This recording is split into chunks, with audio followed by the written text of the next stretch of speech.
À toutes et à tous, je suis ravie de vous retrouver à bord de notre vélo taxi. Aujourd'hui, il nous emmène sous un ciel parfaitement bleu à Orléans. Orléans, capitale historique du vinaigre. On va en parler en compagnie d'un spécialiste du sujet. Il s'appelle David Matron. Bonjour David. Bonjour. Vous êtes le dirigeant, co-dirigeant de Martin Pourret. Et Martin Pourret, c'est finalement le seul héritier d'une histoire incroyable autour du vinaigre. Pourquoi ici, Orléans, au Moyen-Âge, était vraiment le lieu emblématique de ce bien? Bonne question. En fait, il se trouve que effectivement Orléans est la capitale du vinaigre de vin. C'est important de le préciser, oui, puisque en fait tout le sud de la France jusqu'à la Loire est spécialiste du vinaigre de vin, alors que le nord de la Loire est plus spécialiste du vinaigre d'alcool lié à la betterave. Et bien donc pourquoi Orléans? Parce qu'effectivement il se trouvait que tous les vins de Bourgogne descendaient la Loire, arrivaient jusqu'à Orléans et étaient déchargés sur le port d'Orléans. Il faut imaginer qu'à Orléans, à l'époque au début de la Renaissance, il y avait jusqu'à 10 000 bateaux qui déchargeaient leurs vins sur le port d'Orléans. Et les vins qui avaient dit tourner, c'est-à-dire qu'ils avaient commencé leur deuxième fermentation, la fermentation acétique, restaient à Orléans et finissaient leur fermentation pour devenir du vinaigre.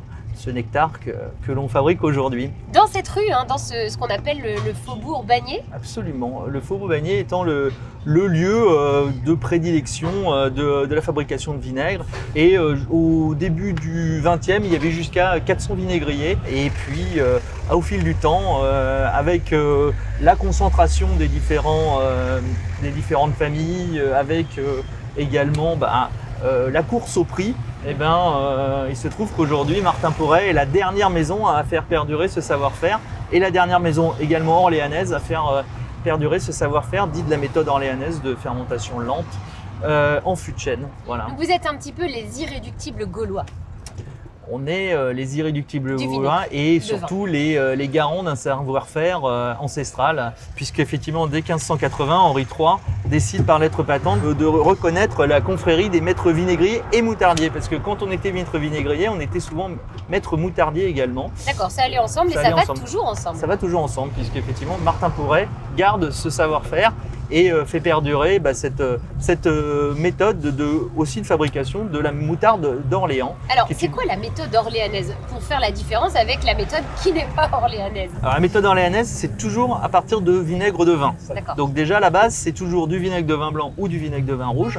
Et elle est fermentée, non pas selon une méthode, je dirais, industrielle et mécanique en 48 heures, mais selon une méthode lente, au minimum 3 semaines, dans des fûts de chêne, où là effectivement toute la nature fait son œuvre et transforme donc l'alcool du vin en acide acétique grâce à l'oxygène et la bactérie acétobactère. Alors, on va revenir sur le moment où vous arrivez dans cette histoire-là, puisque on l'a dit, c'est historique, c'est ancestral. Il y a eu plusieurs générations pour Martin Pourret. Et à un moment donné, vous arrivez, donc c'était ça germe dans votre tête il y a 3-4 ans. Oui. Mais vous n'êtes pas, vous, issu d'une famille de vinaigriers, vous étiez dans un domaine totalement différent. Qu'est-ce qui fait que dans votre parcours, vous arrivez ici à Orléans dans cette histoire de vinaigre? Il y a une douzaine d'années, avec mon associé, on s'est rencontrés lors d'un executive MBA à l'ESSEC. D'accord. Vous êtes dans la même promo et on est dans la même promo, on match. On avait déjà tous les deux une dizaine d'années d'expérience. Lui plutôt dans la partie marketing, commercial, dans l'agroalimentaire, lui dans son cas de figure. Et puis moi effectivement plus un aspect production, industrie et finance. On s'était toujours dit, on est complémentaires, ça serait intéressant de faire quelque chose ensemble. Et puis le temps a fait son chemin, on est chacun reparti sur des missions intéressantes en France et à l'international. Tout en restant en contact? Tout en restant en contact, toujours. En 2017 ou 2016, on s'est repris contact puisque Paul-Olivier revenait de sa mission en Asie. Et on a décidé de réfléchir justement soit à la reprise d'une entreprise, soit à la création d'une structure. Là, vous ouvrez tous les champs des possibles. C'était pas uniquement focalisé sur l'agroalimentaire? Non, on était sur 3 domaines d'expertise, mais avec des critères très précis. un savoir-faire important, une histoire et une capacité d'export. Puisque effectivement, on a des profils très internationaux, Paul-Olivier et moi, et par conséquent, on avait cette volonté de trouver un produit qui pouvait s'exporter de manière assez facilement. Donc à quel moment l'entonnoir se resserre et finalement la rencontre, le bon endroit, le bon moment, le bon produit arrive? Alors il se trouve qu'effectivement on a eu du mal à trouver, c'était pas forcément évident. Sur le marché ouvert, il y a jamais personne ou des sociétés qui ne sont pas vraiment très intéressantes. Par conséquent, on a mandaté quelqu'un pour rechercher des structures qui n'étaient pas forcément sur le marché, mais dont les dirigeants pouvaient éventuellement être intéressés par une cession. Et il s'est trouvé que la société Martin Pourret, Monsieur Martin, 6e génération de Martin, a eu ce choix qui s'est offert à lui et au regard du projet qu'on lui proposait, a décidé que c'était peut-être intéressant de céder à ce moment-là son aventure, son bébé. C'est plus une transmission presque qu'une cession. Oui. En tout cas, il a confiance en nous puisqu'il est encore minoritaire mais actionnaire de l'entreprise. Oui, vous avez pris le temps de faire les choses. On a pris le temps de faire les choses, on a pris le temps de le convaincre aussi, parce que c'était pas une mince affaire. C'était pas simple. C'était pas évident. Alors aujourd'hui, donc, vous êtes une vingtaine de collaborateurs? Et un peu moins de 20, oui. D'accord. Absolument. Avec une volonté de croissance. Il se passe quoi ici à Orléans et également dans le centre, puisqu'on se dirige vers une boutique Martin Pourret? Oui, alors en fait, Martin Pourret, historiquement, est situé rue du Faubourg-Bagné, donc dans le cœur de la métropole orléanaise, avec l'ensemble de la production de notre moutarde, de notre vinaigre et de l'ensemble des produits qu'on peut réaliser au nom de la marque Martin Pourret. Vous, c'est quoi votre péché mignon?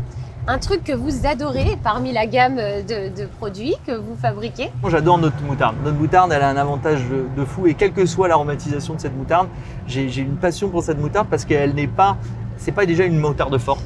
Nous, notre principe, c'est de faire une moutarde onctueuse. Le principe de cette onctuosité, elle passe sur deux principes. C'est déjà une désaération du gaz, parce que quand on dit gaz moutarde, c'est pas une hérésie. Il y a nos vinaigriers, nos moutardiers, eux travaillent avec des masques à gaz pour faire de la moutarde, parce que c'est vraiment très fort. Et par conséquent, nous, on fait en sorte qu'elle se désaère pour justement ne pas avoir ce côté fort, mais cette onctuosité par le côté gras, justement. Et c'est un élément qui permet de ne pas masquer le plat, mais de l'accompagner. Où est-ce qu'on peut aujourd'hui déguster les produits? Jusqu'où?